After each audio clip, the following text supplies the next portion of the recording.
What you was thinking when Tank did that when he took the knee? What you was thinking when he took the knee? I can't speak on it. Can't think on that? Can't speak on it. He did some bullshit though? I can't speak on it. You no personal opinion, nothing? Can't. Especially you.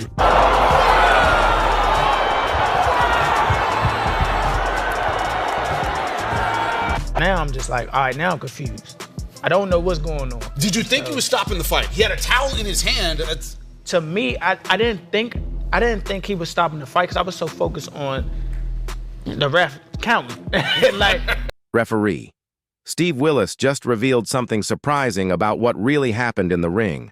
In the 9th round, when GervontaDavis took a knee, Willis started counting. But then something unexpected happened that most boxing fans didn't notice. As Tank Davis ran to his coach to get the towel, his coach shouted at Steve Willis to stop the count, and Willis stopped it. that's what really was going on. Like I was confused when he looked at the ref, but when he took the knee, I was like, and I grasped the concept that he was on the. A report says that GervontaDavis's team made a statement to the New York State Athletic Commission. Although the exact words weren't made public, it's been claimed that Davis and his team tried to bribe the referee and told him to stop the count. The judges may have also been involved, as they've been suspected of unfair behavior multiple times since the fight. Something important was lost after Saturday's PBC pay-per-view event in Brooklyn, New York. In the main event, referee Steve Willis missed a knockdown, which ended up costing Lamont Roach Jr. his WBA lightweight title, and also ruined what could have been a huge upset against the star boxer GervontaDavis. Simple. So I was like, all right, the ref started counting. When I'm looking at him, I'm like, the ref started counting. But I see him get up and go to the corner. New York State Athletic Commission is still reviewing how referee Steve Willis mishandled Lamont Roach Jr.'s knockdown of GervontaDavis on Saturday night. On Wednesday, a panel on ProBox TV talked about the situation. Veteran boxing writer Dan Raphael, who runs the Fight Freaks Unite newsletter, said that if just one thing had been done right, Lamont Roach would have won the fight. He added that Willis's poor performance cost Roach a championship and the chance to give America's top fighter his first loss. A lot went Be a knockdown because it should be. And you asked him, right? Why you stopped Yeah, counting? I asked him, literally, I said, why you stop counting? Now, to Lamont's point, you will see it and you will hear it, him Regulators from around the country said that New York Commission head Matthew Delalio is in a difficult position as he tries to deal with the mistake made by referee Steve Willis. Willis started an 8-count on GervontaDavis after he took several punches from Lamont Roach and went down on one knee.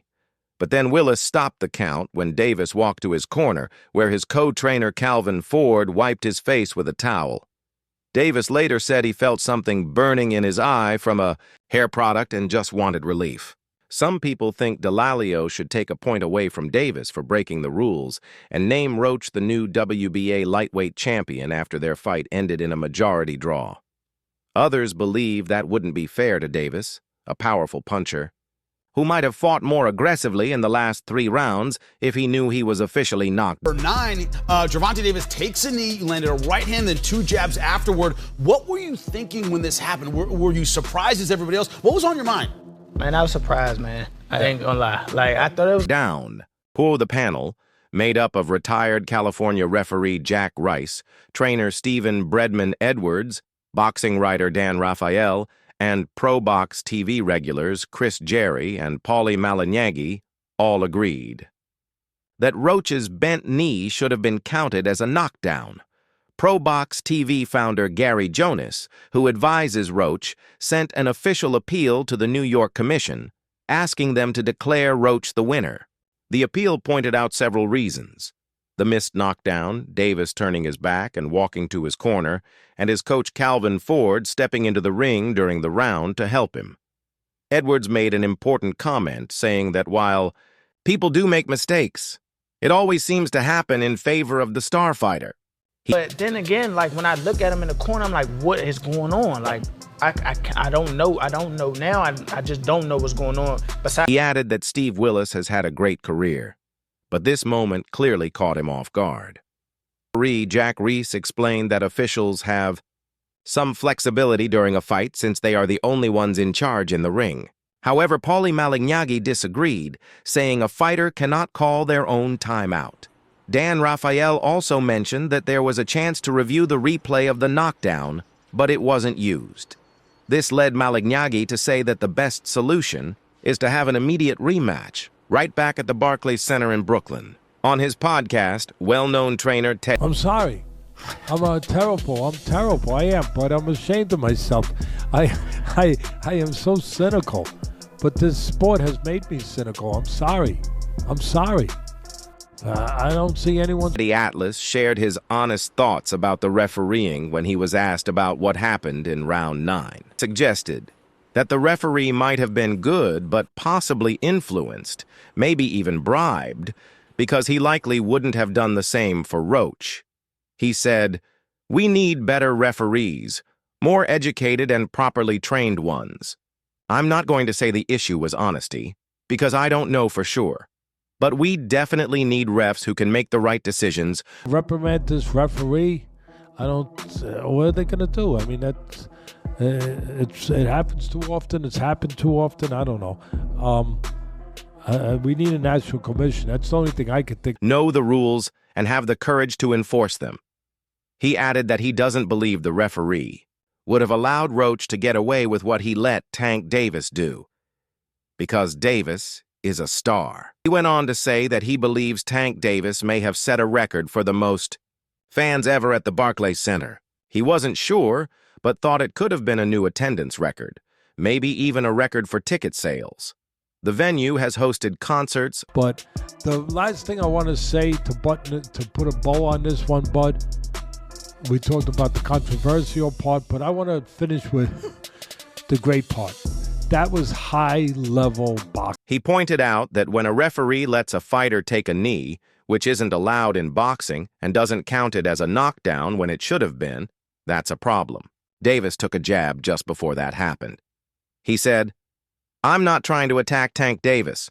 People already say I defend him too much or hype him up. And yes, he's a great fighter. He's a complete fighter. He's a powerful puncher inside. And outside, he's patient, defensively responsible, with fast hands. He puts his punches together, works the body, can counterpunch, and set traps. But he was wrong here. He got away with it because the sport allowed him to. The issue is..." The great part. That was high-level boxing. That was two guys at the highest level showing their skills and everything that goes with it. And the contrary to what a lot of people think. Isn't with the fighters, it's with the administrators of the sport. We see these mistakes happening, and it shouldn't keep happening. It has to stop. Teddy Atlas also added that a referee can't just ignore something. That's not in the rule book. He pointed out that Tank Davis got hit with a jab, and a second or two later, he took a knee. He said, "Sorry, but that's a knockdown. If your knee hits the ground around that time, it's a knockdown. This isn't football. There are no fair catches here." He also made a comparison saying, "If this were football, it would be like a touchback when you take a knee in certain situations. There are rules for a reason." And even Terrence Crawford, one of the best pound-for-pound fighters, admitted he didn't know that rule. Atlas joked maybe he was out doing road work or something when that rule was passed. He continued saying, "This isn't the Indianapolis 500. You can't go into pit row to change your oil or swap tires. There's no pit row in boxing." Tank took a knee, and he added that Roach deserves credit for either defending himself or maybe even going after him, since the saying is, and you counter, and then all of a sudden you're in front of him, boom! You're the invisible man. You're on the... That's sweet science too, yes. And it's easier to see. It grabs your attention. Oh, wow, look at that guy. He's on... Said, "I've seen fighters hit opponents who are turning or walking away, and the referee doesn't stop it unless the bell rings or they intervene. You have the right to hit someone who is still fighting." Roach had that right. He was a gentleman and a sportsman, and I give him credit. But when Tank turned, Roach could have hit him with a left hook or a straight left, since he's a southpaw. Whatever the punch was, Roach had the right to go after him and throw it. Maybe he could have caught Tank and knocked him down while he was turning. It wouldn't have been the nicest thing to see, but he wouldn't have been wrong for doing it. The ones who were wrong were Tank and the referee. The referee allowed Tank to take a knee, go to his corner, and get whatever was blocking his vision, wiped away before getting back to work. If the referee had scored that as a knockdown, which it technically should have been, Roach wouldn't have had a furnace with all the flames and everything going, and you don't get burnt up. You don't get torched. You don't get scorched. That is high level. Finally, the boxing coach said, he really bullied the bully. He compared it to a schoolyard situation where the bully always gets his way. But one day, someone stands up to him. Suddenly, the bully isn't acting the same way anymore. He's not as aggressive. The coach shared a saying his cousin used to have, which fits the situation. When you rely a little on intimidation, but the person you're trying... Funny, when we was talking in like the 12th round, I think the 12th or 11th, we was talking shit, right? But he like, you ain't gonna win. Roach, who was once an amateur rival of Davis, deserved to be the main story after giving Davis, a 1/600 betting favorite, the first blemish on his professional record in their controversial majority draw at the Barclays Center. The New York State Athletic Commission also failed to be transparent after the fight. They claimed that a technical issue stopped them from reviewing the instant replay footage during the allowed time. By not calling the voluntary knee taken by Davis in round 9 a knockdown, they missed a crucial point. This mistake cost Roach a 10-8 point swing that would have given him the win, and it also cost him millions of dollars he could have earned from a rematch as the What you talking about? He like, they ain't gonna give it to you. I was like, oh, is that right? So, you know, that's how... The New York State Athletic Commission told multiple outlets that it is still reviewing the situation. However, the most puzzling story that still needs more attention is this. What on earth was going on with Davis? While it was certainly surprising to see the 30-year-old from Baltimore struggle against such a huge underdog after dominating the sport for so long, that wasn't the most surprising part. Roach, who moved up to lightweight, actually looked like the bigger fighter. He used the confidence and experience he gained from growing up in the same boxing circles as Davis to deliver the most You know, that's how boxing works. I'm not, like, totally upset.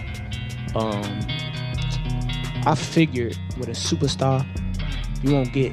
The biggest questions surrounding Davis were about his mindset and the strange behavior he showed before, during, and after the fight. It raised the question of whether this was just an off night for one of the sport's top fighters, or if Davis has lost the competitive drive and killer instinct that made him such a popular draw. It's not new for star boxers to be late for media events, especially Davis, who was nearly 2 hours late for the 2023 kickoff press conference against Ryan Garcia in December. However, Davis took tardiness to a new level when he showed up nearly 4.5 hours late for his first event with Roach in New York, and then was 90 minutes late to last Friday's weigh-in. During fight week, Davis was mostly playful and relaxed, which is normal for him. But his behavior in the ring became concerning when he took his eyes off Roach twice to argue with the referee, Steve Willis, in the first half of the fight, only to get hit clean with punches in return. Much on paper, but damn sure thought I had it. Especially when they announced the score for him, I was like, oh, they gonna give me a split. Prime video cameras also caught Davis yelling over the advice of his trainer, Calvin Ford, in the corner between rounds. He was shouting, "Listen to me." Then there was the uncalled knockdown in round 9. After Roach landed a series of jabs, Davis began aggressively blinking his left eye before turning his back to the action and taking a knee. He quickly got back up and ran to his corner, where Ford used a towel to wipe his eyes. This could have been grounds for disqualification under the rules. Referee Steve Willis started the mandatory 8 count, but stopped at 3.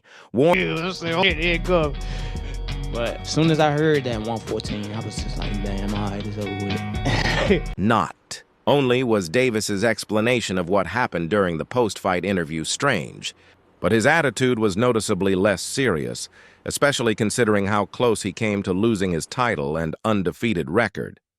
The crowd booed him, and his reaction seemed to show either embarrassment or disinterest.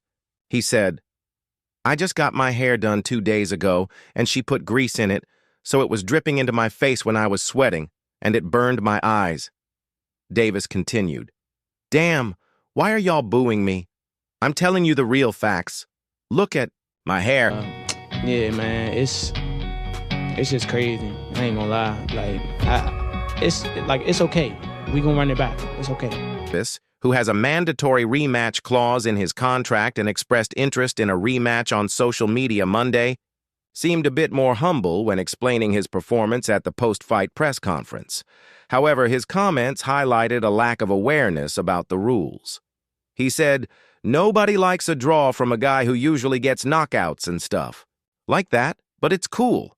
I feel like if we fight again, I could do more and I should have done more.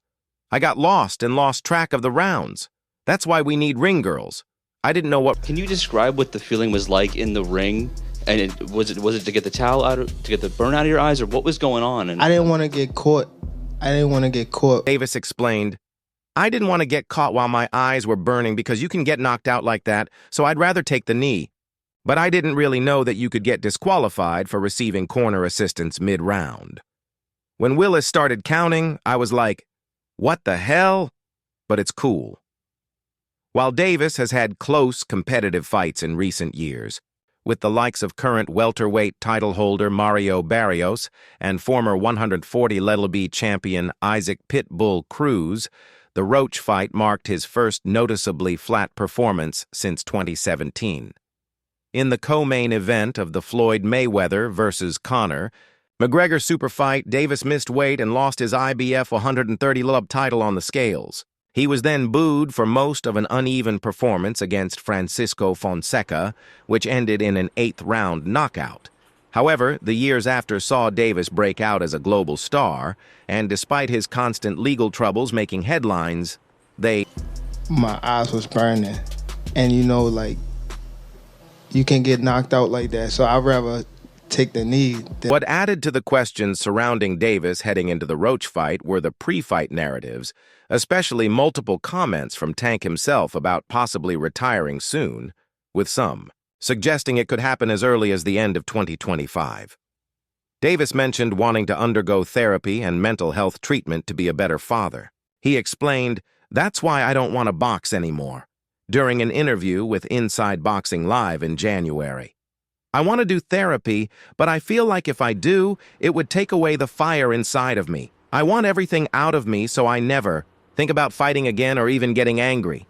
I have 2 girls, and I want them get disqualified for all that. Or when you start counting, I'm like, what the hell? But I don't know. It's all about being true to yourself. You just need to be honest with yourself. Faking it is when you know you don't want to do something, but you keep doing it anyway, and that's when something is wrong. Wanting a more peaceful life for yourself and your family is a noble reason to make a change.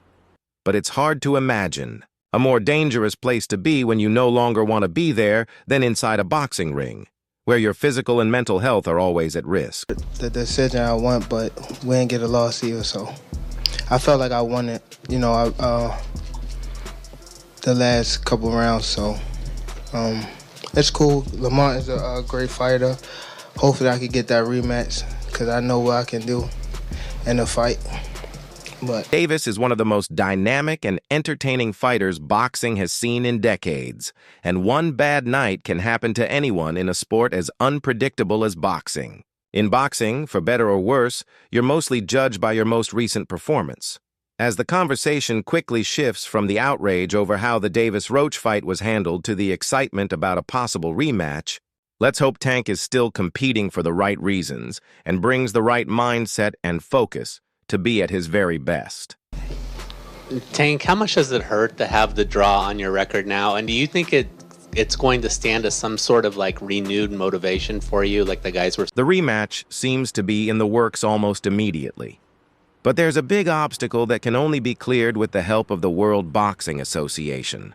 The governing body must first decide if the fight should be ruled a loss or a draw. Once that's settled, GervontaDavis will need to do everything he can to fix his corner. That's all for now. For the latest updates on news, moments, events, and actions in the world of boxing, stay connected by subscribing to our YouTube channel. Don't forget to turn on notifications so you're alerted when we drop quality content like this. Until next time, peace out.